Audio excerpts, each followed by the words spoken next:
Hello दोस्तों, कैसे हैं आप सब। आज का वीडियो लास्ट तक आप ज़रूर देखें, क्योंकि कुछ कुछ मैं डिटेल बताने जा रहा हूँ जो आपके लिए बहुत अच्छा रहेगा आने वाले टाइम पे शेयर मार्केट पे टिकने के लिए। तो टीम, मैं आपको दो चीज़ आज बताने जा रहा हूँ। पहला चीज़ है कि एफआईआई को लेके, सेकंड चीज़ है कंपनी, कैसा कंपनी में फोकस करना चाहिए। दोनों आपस में मिले हुए हैं। तो आपसे यही बोला जा रहा है कि आप इस वीडियो को लास्ट तक ज़रूर देखें। बहुत सारे डेटा मैं आपको दूंगा, समझाऊंगा, तो आप लोग इस पे अच्छे से ध्यान से पूरा वीडियो को लास्ट तक ज़रूर देखें। हाँ, अगर आप मेरे चैनल पे नए हैं तो लाइक और सब्सक्राइब करना ना भूलें। टेलीग्राम में हमें ज्वाइन करें ताकि हम आपको अपना रिसर्च किया हुआ कुछ कंपनी के बारे में समझा सकूं, बता सकूं, ताकि आप अपना अच्छा प्रॉफिट बना पाए। टीम, पहला पॉइंट है एफआईआई। देखिए, एफआईआई को लेके सब बहुत चीज़ बनाए हुए हैं कि एफआईआई सेलिंग कर रहे हैं, ये कर रहे हैं, वो कर रहे हैं। ठीक है, तो फर्स्ट पॉइंट जो है, एफआईआई फॉरेन इन्वेस्टर मुनाफाखोरी है। वो हर देश में जाते हैं, अपना मुनाफा बनाते हैं।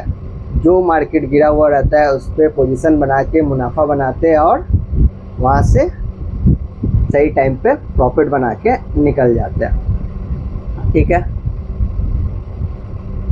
सेकंड, मैंने आपको बताया था, ट्रम्प का जो गेम चल रहा है वो मार्केट को गिराने की कोशिश कर रहे हैं। ठीक है, ताकि रिटेल इन्वेस्टर, मैं बार बार रिटेल इन्वेस्टर को इसलिए बोलता हूँ क्योंकि वो बहुत जल्दी पैनिक होते हैं। इंडिया के इन्वेस्टर्स बहुत जल्दी पैनिक होते हैं। अगर मार्केट इतना ही ज़्यादा ख़राब है तो DII बाई क्यों कर रहे हैं, म्यूचुअल फंड बाई क्यों कर रहे हैं। ठीक है, इस पर आपको सोचना चाहिए। और मैं आपसे बता रहा हूँ क्यों आप क्या गलती करते हैं सेलिंग करने का। आप ऐसे कंपनी में इन्वेस्ट ही क्यों कर रहे हैं जो ओवर वैल्यूड है। इसका डिटेल मैं आपको फिर से जब डेटा दूंगा तो आपको समझ में आएगा। ठीक है, आप नोटिस कीजिए, आप क्या करते हैं कि overvalued company, undervalued company, बार बार बोल रहा हूँ मैं, ओवर वैल्यूड कंपनी में बाई करते हैं। ठीक है, इससे क्या हो रहा है, आपको जब नीचे आने लगता है तो आपका और एक प्रॉब्लम है, जब भी नीचे आने लगे तो आप सोचते हैं बाद में तो बढ़ ही जाएगा, अभी इस पे सेल करके क्या फ़ायदा। जब जो कंपनी अंडर वैल्यूड में आप बाई किए हैं, कंपनी का फंडामेंटल अच्छा है, तब सेल मत कीजिए। जब आप ओवर वैल्यूड बाई किए, वो हाई, ऑल टाइम हाई में, 52 वीक हाई में है, अब उस समय वो नीचे आना स्टार्ट करता है तो आप सोचते हैं अरे 52 वीक हाई में अब तो फिर तो ऊपर आएगा। वो क्या होता है, 50% नीचे आ जाता है और आप उस समय बैठे बैठे देखते रहो, देखते रहो, देखते रहो।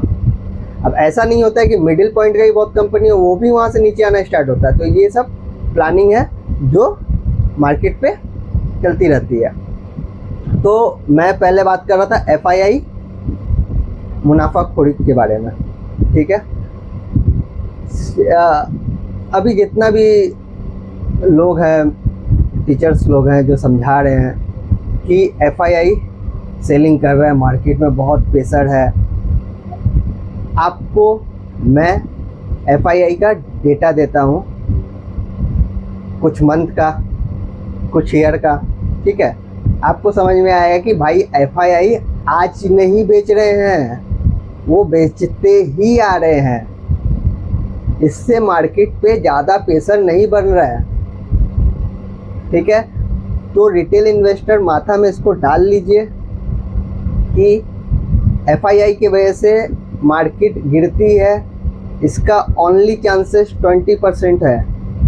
एफआईआई जितना बेच रही है उससे ज़्यादा DII बाई कर रही है, तो फिर एफआईआई को हम बार बार दोष क्यों दे रहे हैं। वो अपना प्रॉफिट बनाए निकल रहे हैं, उनका काम है। अब उनका प्लानिंग से हम लोग को बचना कैसे, ये अपना काम है। ठीक है, तो इसी के ऊपर मैं डेटा लाया था, तो आपको मैं कुछ डेटा बता रहा हूँ। आप नोटिस कीजिए, एफआईआई आज का दिन बाइंग की है 1932 करोड़ का। ठीक है।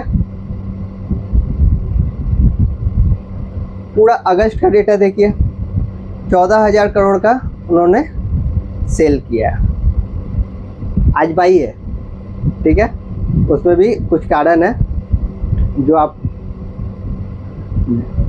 को मैं बाद में बता दूंगा। सेकंड है आपका जुलाई में 47,000 का उन्होंने सेल किया है। ये मैंने मंथली डेटा आपको दिया।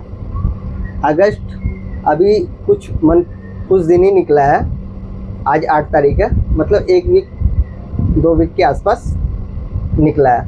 उसमें उन्होंने 14 करोड़ का सेल किया है। जुलाई में उन्होंने 47,000 करोड़ का सेल किया है। अब ईयरली डेटा देखिए आप, 2025 में अभी 8 महीना चल रहा है। 2025 में उन्होंने 1,84,000 करोड़ का सेल किया है। 2024 में 3 लाख करोड़ का सेल किया है। 2023 में 16,000 करोड़ का सेल किया है। 2025 में 2,78,000 करोड़ का सेल किया है। 2,78,000 करोड़ का सेल किया है, ठीक है। सॉरी, थोड़ा मिस्टेक हो रहा है बोलने में, ठीक है। तो आप ये डेटा देखिए कि इस हिसाब से ये पहला ईयर नहीं था कि FII ने सेल किया है। 2024 में भी सेल किया, 2023 में भी सेल किया। तो ये माहौल अभी क्रिएट क्यों हुआ है, ठीक है। आप इसका उल्टा देखिए, DII अगस्त में इन्होंने 36,000 करोड़ का बाई किया है। जुलाई में 60,000 करोड़ का बाई किया है। 2025 में 4,55,000 करोड़ का बाई किया है। 2024 में 5,26,000 करोड़ का बाई किया है। 2023 में 1,84,000 करोड़ का बाई किया है। 2022 में 2,76,000 करोड़ का बाई किया है। तो आपको डेटा समझ में आ रहा होगा कि क्या हो रहा है मार्केट पे, ठीक है। तो हमको FII सेलिंग कर रहे हैं, इससे ज़्यादा प्रेशर नहीं लेना है। मार्केट को सिर्फ और सिर्फ डराया जा रहा है। मेरे एक दोस्त ने एक क्वेश्चन कर दिया, सर आपने तो बोला 24,542 रुपये से नीचे नहीं जाएगी। मैंने बोला उससे नीचे जा सकती है। आप मेरा वीडियो को नेक्स्ट वाला अच्छा से देखिएगा। मैंने बोला जा सकती है। उसका कारण क्या हुआ, ये टैरिफ के कारण गिरा। आप पहले वाला नोटिस कीजिए, जब टैरिफ लगा था तो 1,000 रुपीज़ 1,200 रुपीज़ तक का डाउन दिया था। इस बार क्यों नहीं दिया, क्योंकि हम पहले से ही प्रिपेयर्ड है, ठीक है। और हमारा पॉलिसी US का टैरिफ का डर को नहीं मानना हमारे लिए सही है, ठीक है। हम अल्टरनेट कुछ भी ढूंढ लेंगे और उसका बेनिफिट होगा। अब US से जिन कंपनी को लॉस हो रहा है तो उसका विकल्प आने वाले टाइम पे लॉन्ग टर्म का अगर आप सोच रहे हैं तो उसका विकल्प निकलेगा। कोई भी कंपनी नीचे नहीं जाएगी। ये कंपनी को सोचने दीजिए। रिटेल इन्वेस्टर आप क्यों सोच रहे हैं, आपका 1 लाख 2 लाख रुपया लगा हुआ है, वो कितने करोड़ का कंपनी है, आप थोड़ा सा दिमाग में डालिए। उनको टेंशन लेने दीजिए, कंपनी आगे बढ़ेगी। हाँ, अब मैं जो ये डेटा दिखा रहा था, इस डेटा के हिसाब से आप सोचिए कि एक डेटा मैं बहुत नोटिस किया हूँ जो मैं आपसे शेयर कर रहा हूँ। इसमें मेरा भी कुछ मिस्टेक हुआ है, मैंने भी कुछ कंपनी पे ध्यान नहीं दिया, लेकिन मैं इसको लास्ट 1 मंथ से ध्यान दे रहा था। हो सकता है मैं रॉन्ग भी हूँ, लेकिन अपना एनालाइज किया हुआ कुछ चीज़ मैं आपसे शेयर कर रहा हूँ। टीम, आप क्या कीजिए, पहला पॉइंट मैं बोल रहा था, ओवर वैल्यूड कंपनी को बाई मत कीजिए। अभी के सिचुएशन में जो 52 वीक हाई में जा रहा है, उस जितना भी अच्छा फंडामेंटल है उसको अभी के टाइम पे बाई मत कीजिए। वहाँ पर ही आप लोग का फंसाने के लिए कंपनी को बढ़ाया जाता है, ठीक है। तो उसको बाई नहीं कीजिए। उसको अगर आप बाई करते हैं, हाँ कोई कंपनी भाग रहा है, आपको लग रहा है कि अरे ये तो भागे जा रहा है। अभी बहुत से कंपनी है जो भागना स्टार्ट करते हैं। आप लोग क्या करते हैं कि अरे ये कंपनी तो बहुत अच्छा, ये गेम है, मार्केट का गेम है, दिखाता है कि अरे ये कंपनी बहुत अच्छा है, इस पर पोजीशन बनाओ, और सब फटाफट उसमें बाई कर लेते हैं।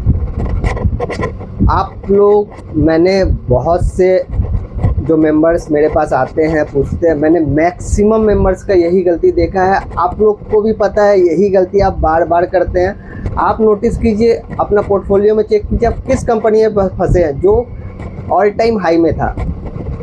वहाँ रिटेल इन्वेस्टर को फंसा लिया जाता है, उसके बाद मार्केट को गिरा दिया जाता है। और रिटेल इन्वेस्टर का और एक प्रॉब्लम है, पहले तो वो बेचेंगे नहीं, और जब बहुत ज़्यादा गिर जाएगा तो अरे यार बेच लेते हैं अब तो और गिर जाएगा। जब सही टाइम पे स्टॉप लॉस का मतलब क्या होता है, अगर आप ओवर वैल्यूड कंपनी को बाई करते हैं, हाँ लगता है कि बढ़ता, हाँ बढ़ेगा, ऐसा टाइम होता है कि और बढ़ सकता है, ठीक है। उस समय में आपको क्या करना है, उस समय आपको स्टॉप लॉस यूज करना है। हाँ हम इसको रिस्क में ले रहे हैं, तो यहाँ से अगर ये भाग सकता है तो यहाँ से ये गिर भी सकता है, तो वहाँ पर ही हमको स्टॉप लॉस 2% का लगा लीजिए। ऐसा रिस्क लीजिए, कैलकुलेटिव रिस्क लेना भी है तो कैलकुलेटिव रिस्क लीजिए, ठीक है। जो मैं लाइन से भटक गया, जो मैं बता रहा था, मैंने जो नोटिस किया, क्या नोटिस किया, पहला मैं अंडर वैल्यूड कंपनी को लेना चाहता हूँ, या वो मिडिल पॉइंट पे तो भी चलेगा, ठीक है। वहाँ पर ही और एक चीज़ क्या हो जाता है, मैंने जो नोटिस किया वहाँ पर एक चीज़ मिस आउट कर ले रहा है, ठीक है। हम सब जानते हैं कि FII सेलिंग कर रहा है। अब हमको नोटिस करना है ऐसी कंपनी जिसमें FII का पोजीशन बहुत ज़्यादा है, FII का पोजीशन बहुत ज़्यादा है, उस मुनाफाखोरी के ऊपर हमको विश्वास नहीं करना है। वैसे कंपनी पे अपने स्टॉप लॉस यूज करेंगे और ऑल टाइम हाई पे कभी भी बाई नहीं करेंगे, ठीक है। मैं आपको एक डेटा बता रहा हूँ, PG इलेक्ट्रोपास्ट आज ये 20% गिरा, 10% का लोअर सर्किट लगा, चेंज हो गया 15% का लोअर सर्किट हुआ, वो भी लगा, फिर चेंज हो गया 20% का लोअर सर्किट बना, वो भी लगा, ठीक है। तो इस कंपनी में आप नोटिस कीजिए, लास्ट 1 ईयर में इस कंपनी को बहुत हाई ले गया गया। इस कंपनी में FII का पोजीशन आप स्क्रीन में देख सकते हैं 13% का है ना। तो FII सेल कर रहे हैं, तो इस कंपनी में भी सेल होने का चांसेस है। सेकंड, ये 52 वीक से हाई पोजीशन में थे, है ना, 52 वीक के ऊपर में थे, ठीक है। बहुत टॉप में नहीं थे लेकिन आसपास में थे, ठीक है। इसका 52 वीक लो देखिए 400 के आसपास में। कहाँ गड़बड़ किए, यहाँ हमसे भी गड़बड़ हुआ। तो होता है, इंसान गलती करेंगे और सीखेंगे, तो इससे मैंने सीखा। अभी FII जब सेल कर रहे हैं, अपना मेन फोकस होना चाहिए ऐसी कंपनी जिसमें FII का होल्डिंग सबसे ज़्यादा है, उसको हम लोग इग्नोर करेंगे, ठीक है। सेकंड कंपनी आप और एक देखिए, एग्जांपल और एक दो दे देता हूँ। सेकंड कंपनी है कल्याण ज्वेलर्स, आज इसने भी 10% के लगभग का लो मारा, ठीक है। इस कंपनी का आप डेटा देखिए, इसमें भी FII का होल्डिंग कितना है, 16.83% है ना। कहाँ गलती हो रहा, मतलब इस कंपनी में FII बेचेंगे, कहाँ बेचेंगे यार, जहाँ खरीदेंगे वहीं ना बेचेंगे। तो ये पॉइंट को अपने को नोटिस करना है, ठीक है। अगर ऐसी कंपनी जिसमें FII का पोजीशन है, ठीक है, अगर वो आते हैं, ठीक है, अगर वो 52 वीक के पास है और FII पहले उस पर भरोसा दिखा रहे थे, अब उन्होंने उसमें से निकला क्योंकि उनको निकलना है मुनाफाखोरी करके, ठीक है, लेकिन अब वो 52 वीक के आसपास में आ गया और वो कंपनी फंडामेंटली बहुत स्ट्रॉन्ग है, ठीक है। तो ऐसी कंपनी में इंटर लेना है, ठीक है दोस्तों। अब मेरे कुछ दोस्त हैं जो बोलेंगे कि सर तो PG इलेक्ट्रोपास्ट का तो रिजल्ट ख़राब आया इसलिए भाई रिजल्ट कितना खराब आया। मैंने आपको बहुत सी कंपनी दिखाए हैं रिजल्ट, पीजी इलेक्ट्रोप्लास्ट का लास्ट क्वार्टर में भी बहुत अच्छा था तो भी गिरा था। ठीक है, रिजल्ट से, फंडामेंटल से मार्केट में ओनली 10 से 15% का, लाइव मार्केट में आपको यही चीज़ सीखना है। रिजल्ट से और फंडामेंटल से 15% का ही सपोर्ट आपको मिलेगा, बाकी आपको अपना दिमाग यूज करना है। ठीक है, तो टीम कैसा लगा आपको अपना आज का वीडियो, कमेंट में ज़रूर बताइएगा। आपको कुछ सीखने को मिला तो हमें लाइक सब्सक्राइब ज़रूर कीजिएगा। टेलीग्राम चैनल में हमें ज्वाइन कीजिए ताकि हम आपको और भी अच्छा गाइडेंस दे सकें। निफ्टी का मैं आपको फिर से बोल रहा हूँ, निफ्टी अभी भी 24,200 को क्रॉस नहीं किया। अगर करती भी है डर के कारण करेगी। ठीक है, रिटेल इन्वेस्टर को मैं बार बार बोल रहा हूँ, सेलिंग नहीं करना है, एक कंपनी से निकलना है, दूसरा कंपनी में इंटर करना है। आज भी हमारे बताए हुए कुछ कंपनियों ने प्रॉफिट गेन किया है, उसका डिटेल आपको टेलीग्राम चैनल में मिल जाएगा। ठीक है, अपने क्या प्रॉफिट बनाए हैं, अपने मेंबर्स ने क्या प्रॉफिट किया है। एक मेंबर ने 50,000 तक का प्रॉफिट किया ओनली 1 ट्रेड से। ठीक है, तो दोस्तों आप समझिए और इन्वेस्ट कीजिए। मैं आपको एक तकिया कलाम बोलते रहता हूँ अपने टेलीग्राम चैनल में, सीखते रहो कमाते रहो, सीखते रहो कमाते रहो, invest in right share. Thank you दोस्त, आप हमें लाइक सब्सक्राइब करना ना भूलें। मैं नीरज कुमार सिंह आपका दोस्त, धन्यवाद।